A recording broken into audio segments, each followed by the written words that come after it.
Hello, hello? Hello? Hello? Is anyone out there? It's a mom's night out. Tonight, we're sitting down with Dr. Ellie Richards. Ellie is a psychologist in the Child and Adolescent Outpatient Department at Cambridge Health Alliance and an instructor at Harvard Medical School. She specializes in providing care to high-risk adolescents, particularly those who are multi-system involved. Ellie also serves as a team lead for school-based mental health, overseeing partnerships with 4 different school districts to whom she provides clinical consultation and professional development. Additionally, Ellie's research aims to identify opportunities for prevention and early intervention to ultimately decrease racial disparities related to youth mental health and access to care. Outside of work, Ellie is a new mom who loves spending time with family and friends, being on the water, reading, and snowboarding. I also have the great pleasure of calling Ellie my sister-in-law. Welcome, Ellie. Thanks to so Mom's much. Night Out. It's Hi. so good to see you all. I know, you too. Is this one of your first Mom's Night Outs? Actually, yes. Yay. I hadn't thought about that, but for sure. Proud of you. And on a Wednesday. No pressure. You're just On a recording a school night. podcast. Yeah. Well, that's so exciting. We're so happy you're here. Thank you. Okay, so we are talking about gentle parenting. And I think maybe we just to level set, talk to us about what is gentle parenting. Sure. So gentle parenting, I think, is in a lot of ways a catch-all term that people use. I mean, you may have heard people call it respectful parenting, mindful parenting, intentional parenting, and I think they all sound really lovely. Yes. And there's a reason that it's grabbed people's attention. And I probably have learned more about it socially than at work. It's not something we're talking about a lot there, just to kind of set the tone. Interesting. In that and the idea behind it is that it's really about being in a strong partnership with your child, and paying a ton of attention to, if not kind of all of your attention to their inner world and their emotional life, and not using external pressure to change or shape their behavior. So at the crux of it is I think what a lot of people end up focusing on is that there's no discipline involved. Whoa. That was a very good answer. I know. Well, I feel like in the same thing, right? So talking about gentle parenting, there's an opposite to gentle parenting, which is authoritative parenting. Yeah. Right? So this has been around for a long time. Kind of research evidence has withstood the test of time in that there's these traditionally 3 main ways of parenting. You've got permissive, which is really high on kind of warmth and nurturing, but no structure or support. So these kids kind of do as they please. On the opposite end of that, you have authoritarian, which is kind of cold and super rigid and strict. Then you have authoritative, which I wish the words were a little more distinct. Yeah. In the middle, Got which it. strikes the balance of warmth, nurturing, supportive, but there's also boundaries, limits, structure. And so that's what we are encouraging parents to strive for, and tends to be the most effective. So people tend to think of it, some people kind of conflate it with gentle parenting because of course you're attending to your kids' thoughts and feelings as part of that by being a loving, nurturing parent. But you also will give a timeout or, again, discipline them in whatever's appropriate for their age. It's the golden ticket. I like that. I feel like just the term and quotations, if you could see us, like gentle parenting is everywhere. Like, why do you think people are latching onto it? I think when you zoom out and you think about where we've been, we often try to jump to the next extreme. So you had latchkey kids. Did you say you were a latchkey Yes. kid? Okay. Oh my gosh. You had kind of super independent, right? Latchkey kids. You've had helicopter parenting, totally over involved, trying to manage everything. Yeah. You have what's called RIE, Resources for Infant Educators, I believe is the acronym. And that's respecting from the age of an infant as like a whole person, that the infant is a whole person. There's a lot Too many beyond that. The key thing with all of these, though, is that some are focusing on really changing the kid's behavior versus some are focusing on the parent. And gentle parenting's obviously about the parent more so than the kid. why I think there's so much traction now is that, from my perspective, I'll speak for myself, is that we were raised with not a lot of space at all for emotions. And so I think there's this huge overcorrection. All of us are now parents. We were kind of told, like, put your emotions away, keep it locked up, keep on trudging. And so as parents, we're like, whoa, we need space for that. We all went to years of therapy and worked out to do that. But, you know, we have to then be thinking about, where's the line? Wow. I didn't even think about that. It's so true. It's like, you can't cry. Like growing up, we were told you can't cry, and we were laughing about it the other day. What were the other things like our parents would say to us? Put you in this world, and I'll take you out.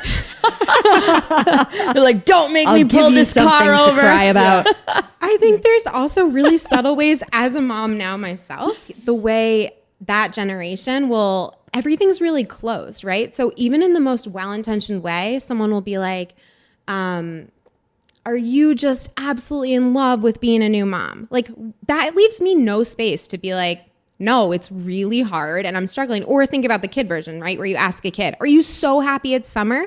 I spent the day with my niece, Jenny's oldest, and I had said to her, school had just ended, summer had just started, and I'd asked her, how are you feeling about summer starting? Happy, sad, both? And she was like, both. And then we talked about what parts of her were happy, what parts of her were sad. I have a hard time imagining that a 7-year-old, if I had just said, are you so excited it's summer, that she was going to be like, no, Auntie Ellie, I'm really sad, right? Like, so it just by being a little more open creates more space for it. And again, that generation isn't trying to do any harm by being like, aren't you happy it's summer? And you realize it shuts kids down. And me. Whoa. I need to be more aware of the questions I ask. Yeah, I definitely do that too. I always like that. It's so easy. It's so easy. It's a natural, but it's a easy fix too. For sure. Okay. We're all going to try that. I think on that note, as parents, how do you think we strike a balance, right? And like you're talking about aiming for the golden ticket way that we said. How do we strike a balance between gentle parenting and authoritative parenting? So I think it doesn't, first and foremost, I want to say that there's so much jargon and types of approaches, and there's not one way to raise a kid to be happy and resilient. So part of me wants to I know, I was like, that was perfect. For you. Okay. We're not doing it wrong. No. So really, though, not losing sight of the kid in front of you, I've been amazed at how social media is really seductive. For example, I've been really fortunate that my baby has slept incredibly well, and I'll still see an Instagram post and find myself lost in it. That's like the 3 things you must do for good baby sleep. And then I'm reading it. I'm like, what am I doing? My kid sleeps through the night. But it just seems so matter of fact. And this is the only way, that it's, I think, important to kind of pause and slow down. But I think, so really striking the balance is making sure that kindness and loving support doesn't have to be at odds with being firm and having rules. That is healthy, that is containing. It creates a safe environment for a kid to be able to become more independent as they grow up. And so not seeing everything as at odds, and that you can, for example, sometimes they may look the same. So maybe your kid wakes up and they're struggling to get out of bed and they're like, I'm not going to school, right? You can say, I know some mornings are really hard to get up and it stinks, and you're still holding the limit, and we're going to school. Not an option. Yeah. Right. That's I like a good that. example. That has happened in my household. And those are the conversations that we have. So I think you brought up such a good point about social media, because social media is in our face every day, and we could probably have a whole episode on parenting with social media and the challenges around that, but that's not what today's topic is about. But one of the influencers, I think I can call her that, on social media, or Instagram in particular, is Dr. Becky. And she, I think, is a great example of someone who's preaching about gentle parenting. And her content, to me, oftentimes I find when I'm watching her, I'm like, wow, I can really relate to like, she's leaving the house and she's talking about her child having a meltdown. And she's like, but I need a few minutes or whatever it might be. And how she was talking about their feelings. And so to your point, I get sucked in and consumed with that. But I wonder, have we gone too far? And what do you think about that? Yeah. So I think Good Inside Her Book is really great. And sometimes, Instagram's great to get certain pieces out there. And sometimes I think you do lose the bigger picture. There are some amazing kind of points that she makes that I certainly stand behind. I can think of one of her, I think she calls it multiplicity. We often talk about it as part of DBT, dialectical behavior therapy, as basically two opposing thoughts or feelings can exist at the same time. You can hold a limit and your kid can be furious with you. And you can care that your kid's furious with you, but still hold the limit, right? Or you can be you can be happy and sad at the same time for, even little kids get that. Like you can have two different experiences. She talks a lot about that. I think that's brilliant. It's also, as a new mom, I think about it all the time. I love being in this new role and I really miss my old life sometimes, right? Like, so all of that, she has lots of great points in that sense. What I worry about is that it's such a tremendous pressure on parents who already have so much going on. And I don't know if you've ever given a presentation where maybe someone else created the slides and then you have to deliver the talk and it feels clunky and kind of awkward and weird. And the content, but because you didn't create it, it's just a little off. And I worry about people taking like her scripts and things too literally and not sort of making it their own. Yeah.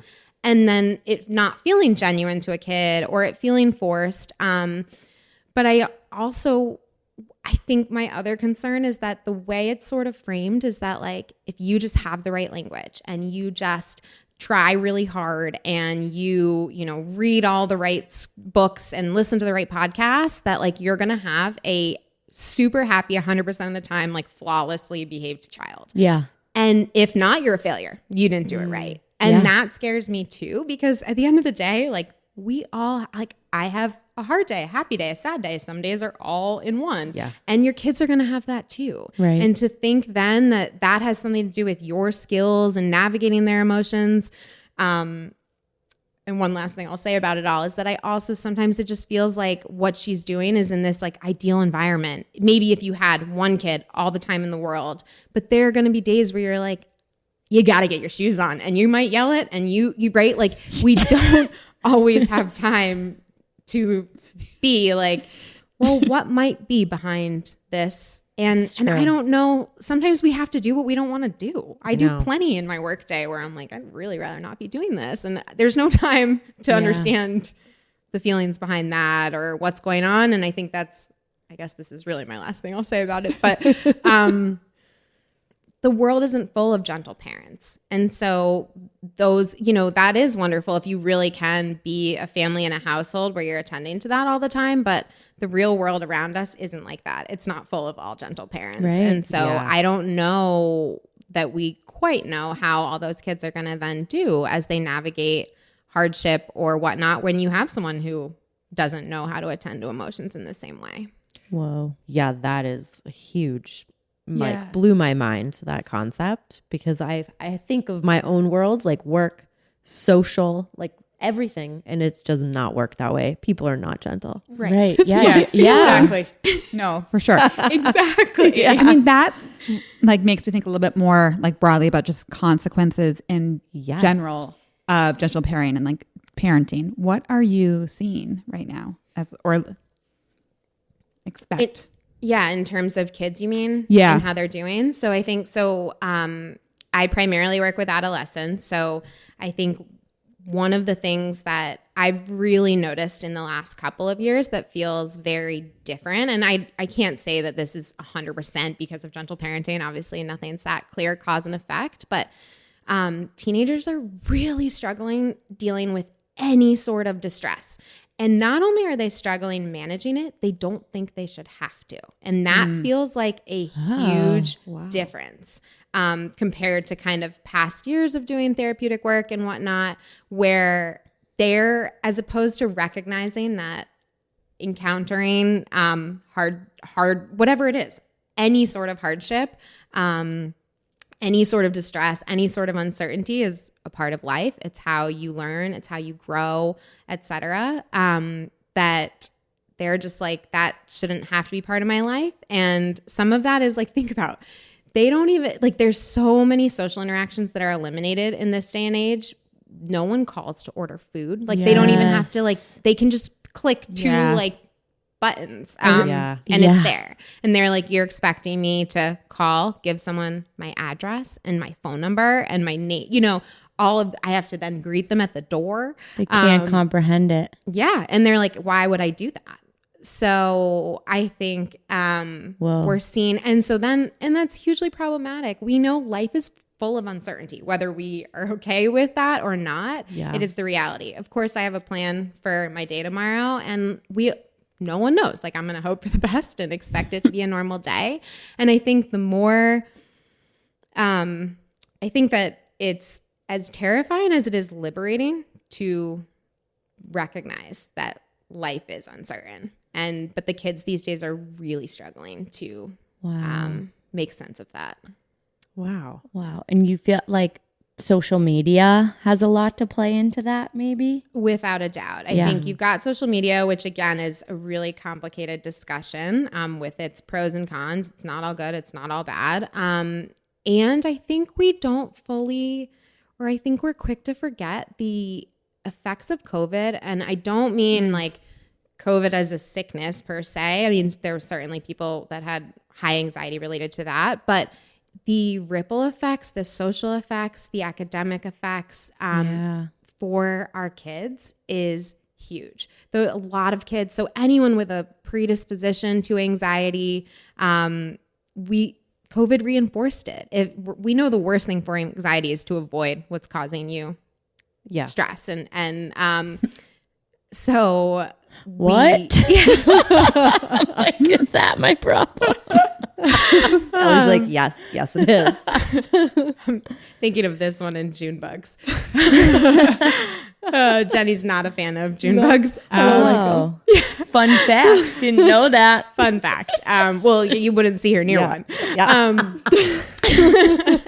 So for these kids who maybe were like slightly anxious about school or slightly anxious about friendships, all of a sudden they didn't have to do it. They got to stay home, and it just fueled the fire. And so I think we're also still dealing with a lot of that for kids that aren't confident learners who didn't get maybe the attention they needed doing Zoom school, are feeling even further behind. We have this whole subset of kids at some of our high schools who go to school every day and just won't do anything. They won't even pick up a pen. And the teachers are at a loss. There's no motivating them. But my impression is in many cases, they would rather not try than risk failing. Oh, wow. So they would rather just say, no, I'm not doing it. Like, fail me. Okay. Like and they're at school, and there is nothing you can do to get them. I mean, we've obviously pulled out all the stops. And this is not just like one kid. I guess that's where you're seeing more of these themes. And so I think, again, it's a cluster of kind of reasons, but and then I guess just to build on that, I mean, how does, speaking of anxiety and depression and all of these things that are so hard for kids, I've heard so many like the stories that you've shared, but how does that relate back to gentle parenting? Are we then, it sounds like in putting all of this together, we are potentially setting our kids up for failure or a future of having to deal with anxiety because of the things that. Yeah, I think that's exactly right. Again, I don't think it's as simple as just gentle parenting, but I think to what you're saying, that the irony here is we're trying to protect our kids from having anxiety, and really we're creating it because we're not giving them the opportunity to fail and have to figure it out, make mistakes. Like, there's such kind of a protection. And again, I know that gentle parenting would say you're helping your kids navigate their feelings, but I think there's still what is not always clear to me in gentle parenting is who's in charge. And I think that the adult needs to be in charge. Like I've worked with the kids where they're the parent in the family, and like that is not healthy. It's not good. It short term or long term. And so I think making sure that parents are the ones that are that is healthy for the child. You shouldn't be best friends with your child, right? Like there needs to be a clear hierarchy, and that is safe and containing for a kid. For sure. Agree. Mic drop. That. I know. This is like, you're just spitting fire right now. I'm like, I want to take notes. Good thing we have a podcast. I can go back and listen. Yep. You could stop, start, rewind. So good. To grind. I think on that note too, like, are there some, we always like to have some takeaways for our listeners. And so is there something that you're seeing, mistakes that parents are making today and with what you do, like something that sticks out to you? I think two things come to the top of my mind. One is getting caught up in what's enough, right? Is my kid doing enough sports, enough activities? Are their grades high enough, right? Because then ultimately you're going to have a kid who feels like they're never enough. Yeah. And that's obviously, again, that's the irony of a lot of parenting strategies that go awry is you're creating exactly what you're trying to avoid. Right. So like it'll all be fine. Your kid is in enough activities no matter what they're doing. Their grades are too fine. many. Yeah. Too many activities. They're probably too many. Probably. So just trying to, keep that in mind. I think the other thing that I see parents really struggling with now, and again, I can't help but wonder if part of it's like guilt from COVID, that there was a lot that couldn't happen, but struggling to hold limits and boundaries. And I can't stress enough. I know it's hard. Your kids are so mad at you when it happens. But again, you're modeling then for them how to hold boundaries in the future. Do you know Brene Brown? Yes. Okay. So she's amazing. You should check out her work, books, podcasts, researcher that focuses a lot on shame and vulnerability. Yeah. And she has a great clip. I think it's an interview with Russell Brand. And she's talking about how when her son was really young, he would throw his peas or whatever on the ground at dinner. And she was like, okay, dinner's done. And he'd be like, I'm hungry. And she's like, nope, dinner's done. And then the next night, the same thing. And Russell Brand was like, but how many times do you have to do that for it to actually work, that it curbs the behavior? She's like, you're asking the wrong question. I just have to backslide once and then he knows it's bullshit. And so then he won't change. And she takes it as far to discuss, like, then I'm modeling for my daughter that if someone just pushes and pushes after you've said no, that they should get what they want, or that I'm modeling, right? And so like the effects of that, obviously, like you're then showing, and boundaries are huge. We know holding good boundaries is associated with all the outcomes you are looking for your kid, right? Like better self-esteem, healthier relationships, better academic performance, less mental health issues. And so even though holding limits and boundaries is so hard, even as an adult to another adult, again, with a kid that's tantruming and screaming, especially if you're in public or what have you, right, is the impact of that is huge. So, but again, I know it's really hard. It's so hard. Well, and I love your point. Like, it's such a fleeting moment too. When you hold that boundary, it can feel really hard. And even as an adult to adult, right?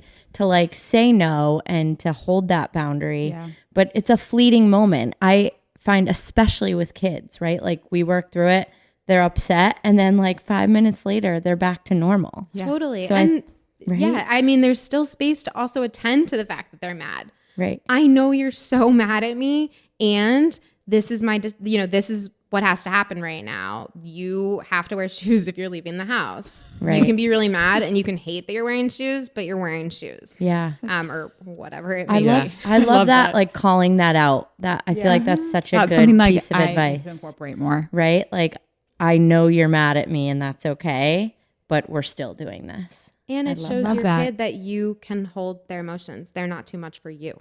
Yeah. Yes. Yeah. Wow. Which they might be, but we can pretend.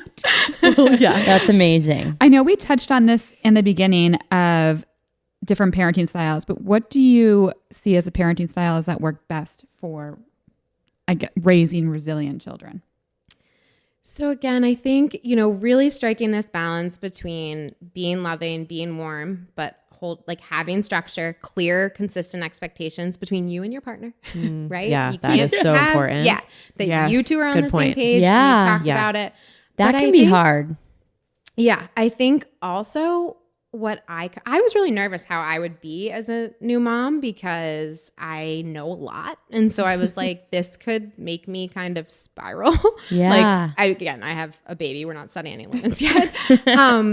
But I think what has allowed me, especially as a first time mom, and Jenny can correct me if she disagrees, but I feel like I've been relatively relaxed. And I think a huge piece of that is through my work. At the end of the day, a kid needs to feel loved and seen and heard, right? Like I could have gotten really lost and caught up in, for me right now, what's relevant is like how much tummy time and those types of things, right? I miss those days. I am. Yeah. But you fast forward and it could be, right, like all the other things that come up as kids get older.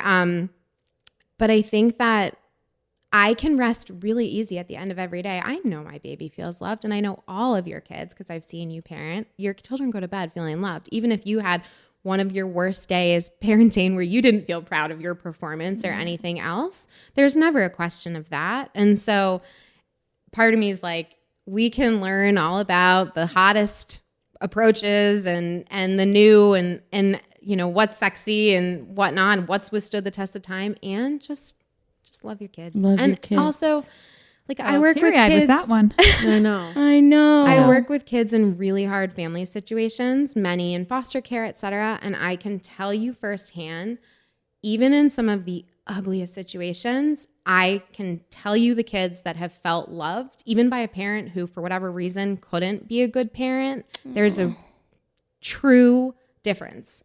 They're then able to connect with other people and form supports and grow in ways that is really hard for kids who don't have that. So everyone can take a break, take a breath and know that even if you think you've made the worst parenting mistake of all time, you're okay. And your kids are okay, and they're going to thrive. Yeah. I think that's been you've said this to me multiple times and that's the best gift I think that you are sharing with all of our listeners in our community, because I think we get so stuck in the day to day and the pressures to be this great mom. And for me too, I have a career and I'm trying to balance it all, and I'm always letting someone down. And I think coming back to that concept of I love my children, and they know that when they fall asleep every single night and when they wake up is such a gift to have, because you're it really does ground you. So thank you. Yeah. Wow. That's the biggest takeaway, guys. We're all doing great and we all love our kids. Yeah. And your kids are going to be okay. I know. They're going to be okay. They will be okay. For those parents out there that are struggling with a child for a number of various reasons, I guess what would be the first step that you would share with them to correct ship, so to speak? Yeah, I think if it's in the moment, just take a deep breath, ground yourself, and don't underestimate kind of body language and tone. How you say something, what your body language conveys is as important, if not more important, than what you're saying. And I think we're quick to lose sight of that. And I know everyone's probably oh God, when I yelled at them this way or whatever. Yeah. Yes. But I think, so for someone who's struggling, really just taking that extra second, no matter how, you don't have to be calm to act calm, right? I know that. I love that.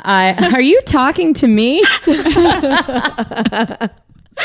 Hot-tempered Katie over here.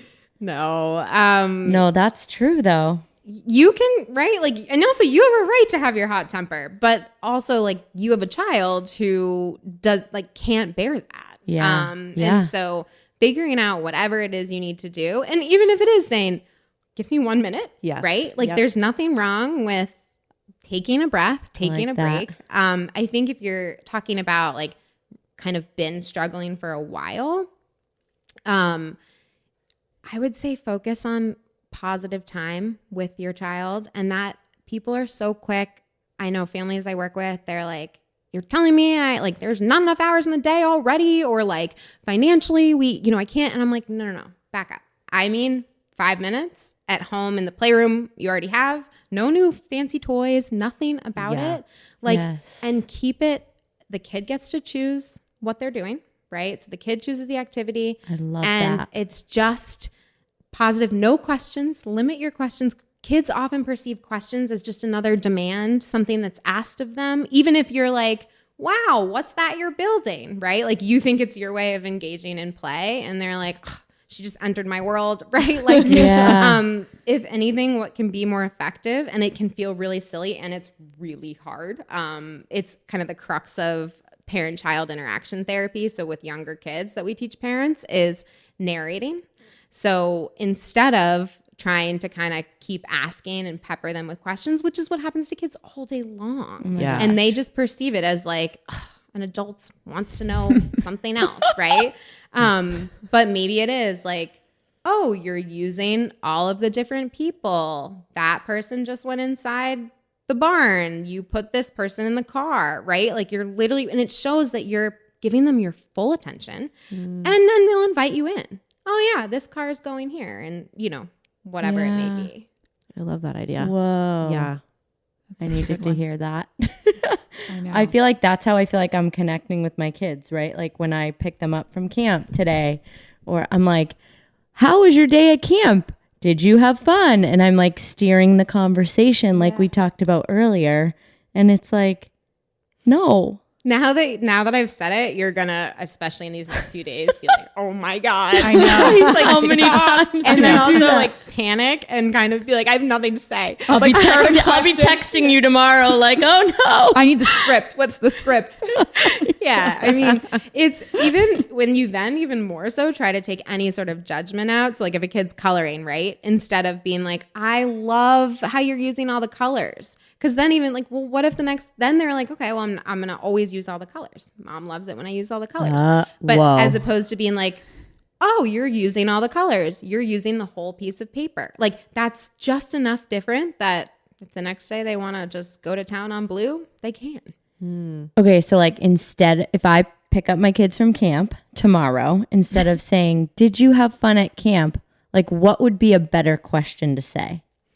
So Or like, how do you have that conversation? Yeah. So I think one thing is that's a super closed question. So it's either like yes or no. And most likely also they're not, that doesn't necessarily invite more from them. Yeah. I would even ask something like, what was your favorite part of your day today? Okay. Creates a little more of an invitation. I think kids love it if you remembered, if Presley told you that, yes, the day before she loved this kid's bathing suit, right? Like maybe you're like, was so-and-so wearing that bathing suit again? Okay. Anything that shows like I was listening. I know that's a question, so I'm going against what I'm saying. But something that demonstrates like, oh, she heard me. Even if it's like so mundane. Okay. I'm sure you don't really care if that kid was wearing their bathing suit again. But they did. Wow. You get the gist. Okay. But yeah, what was your favorite part of the day? You can also like, if their day didn't go well, right? Ask about that. What made today hard? Did you learn something? Like, what did you learn today? We do that at dinner. We play best part, worst part at dinner every night. Highly recommend to the listeners. We get some really fun conversations from that. Bet. What was the best part of your day? What was the worst part? Some people do rain or rainbow. And some people do thorn and rose, right? It's like all the same. But I guess that's like doing what you're saying, right? Without knowing it. Highly recommend. Kids love that. All right. And I think as like a final good closeout, I mean, there's in the world of social media, there's so many influencers, there's so many podcasters. Like who are your go-to people? Yeah. So Jacqueline Nisi, so her Instagram isn't as robust as she is a Substack. It's called Techno Sapiens, and it's about parenting in the digital age. And it's so she and I did youth soccer together. So don't underestimate your youth soccer connections. Get out. We reconnected way later as psychologists, and the newsletter is amazing. Comes out once a week on Mondays, and just such helpful kind of tips and things to think about.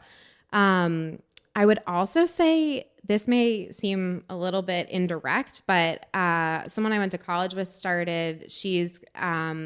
It's called Stronger Parenthood, and it talks about how we don't really we don't pay any attention to the fact that marriage and relationship satisfaction drops dramatically after having kids. Mm-hmm. And we kind of just like accept that for what it is and are like, yeah, that's part of it. And she keeps it so real about her and her husband, who I know both of them. And I think I find it just super relatable. And also like you have to be on the same page as your partner and in a good spot to parent well. Yes. So true. It's up to both of you. Mm-hmm. And you're going to get undermined if one of you is doing one way and someone else is doing the other. So I would recommend that. And then I also love, I don't know if you've heard of Emily Oster. She wrote Expecting Better, which was a very popular book about pregnancy, but she's totally data driven. So when there's panic headlines, she's like, yeah, that's like clickbait. Here's why we're not worried about that. And breaks stuff down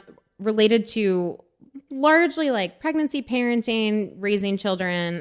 She kind of casts a broad net, but cool. Yeah, I appreciate her stuff as well. Yeah, she's great. Following all of these. I know. Did you just name a couple podcast guests? Yeah. I've actually reached out to Emily.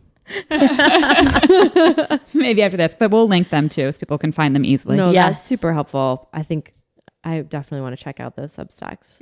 Mm-hmm. That's a good one. Okay, we like to end with some fun questions for our guests. Great. And I know you're a new mom, but so far, what has surprised you the most about becoming a mom? I think the light answer would be I don't understand why there's so much laundry. Like it's it's bite size, but like it's like 17 people moved into my home. No, like no.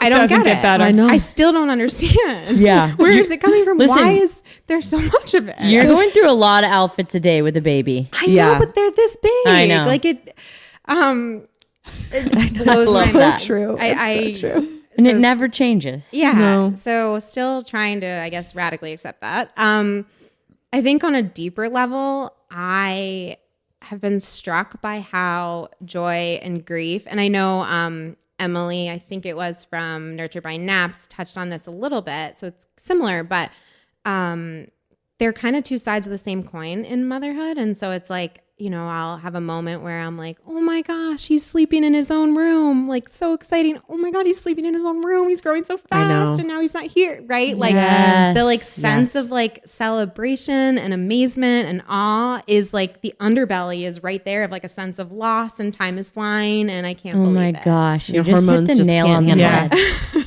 Wow. Personally. Yeah. Truly. I feel like we've all been feeling that lately. Our kids are growing up so fast. know. Yeah. And I it's don't think amazing, it goes but away. sad. Right. Yeah. Really sad.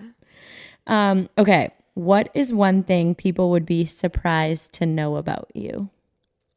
So we did this at work one time where you had to put 3 facts and everyone had to guess who it was. And my facts, everyone guessed this person who's like 75 years old. Like universally, everyone was like, my God. oh, we know it's her. And I was like, No, guys, it's me. What? Loves knitting. one of them on there was that I sleep 8+ hours every night. That's amazing. Yeah. That is sleep. I'm a big sleeper. What else was part of that? That's why you're so relaxed being a new mom. I'm like, know. You're prioritizing sleep. You are miles ahead of everyone else. Yep. I know. Sleep is life-changing. I'm a big letter writer. I mail at least a letter, a postcard once a week, probably. What? I like routinely. I know I have a mailbox at my house, but it's good to get out. So I routinely walk to the. Who mailbox. are you writing to? Well, maybe you're next. I know. Can't wait. Whoever, so fun. friends. Oh my gosh. Like, I mean, anyone. Yeah. That is so cool. Can I share this one personal story about you? I hope so. So We'll be cutting it if not. Ellie is a lover of words, and on her bachelorette, she wrote each of us a letter. Cut it out. Oh, it was the most like thoughtful and moving thing. And I learned so much about your inner circle. I mean, we all cried. It was like the most beautiful dinner. And I was so touched. That's really sweet. And we're allowed to keep that. That's a good one. I bet you've written your husband some really good love letters then. Yeah, it's too bad it's not his love language. I know. Your children will appreciate it. Save them. Your children will appreciate them one day. Oh my gosh.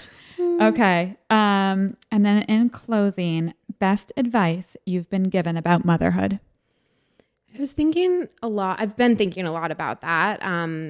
And what's interesting is I think what has stuck with me the most is actually not direct advice people gave me, but stories that, and I can give you an example, that really moved me that I think about often, and two that come to mind immediately.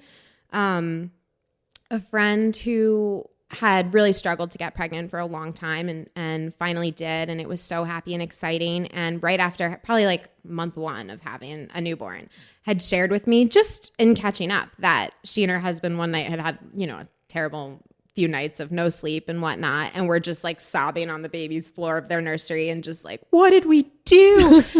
And I share that because the reason that stayed with me is I think it gave me permission from the start to kind of let it be okay that I'm going to miss my past life, or that every moment isn't going to be super happy. It took a lot of the pressure off to be like, I have to, be present for every moment and love every moment. It's hard. And I don't need to tell all of you that. You know more than me at this point. But I think there was another friend who told me, basically was like, I just want to say to you, and it's someone I hadn't talked to in a while who had heard I'd had a baby and was just like, I hope you know that, month 1 when I had a baby, it was around Christmas time. She's like, I'd had enough. And I went in my room with a beer and sat in my bed with noise canceling headphones and listened to Christmas carols. And I did my thing and told my husband, like, don't bother me. Good luck. And I think those two, like, love that. It's allowed me to bypass a lot of the guilt that I think is really normal. So, like no judgment there or anything. But I think about that a lot of like,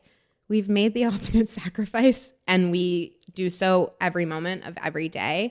But I think about those two things a lot, that like, it's okay. I don't need to feel bad that, it would be really nice to have a Sunday where I don't have child responsibilities or, whatnot. Yeah. So, I think in terms of advice directly, one thing someone shared with me was, friend Jenna said, often the quickest solution when parenting is not the best one long term. And I think about that a lot too. Mic drop. Whether it's like so true screen time or I'm, again, in a newborn phase. So like I think about breastfeeding. I thought about it a lot at the initial, like you're just trying to figure it out. But that first latch, like it's worth trying 1,000 more times until you get it right. Yeah. Even though you may want to just be like, okay, whatever, they're eating and, but also this hurts and I'm uncomfortable. But like stick with it, do it right. And it's the same, it would be so easy to just give an iPad every time or whatever. There are times where you have to do that.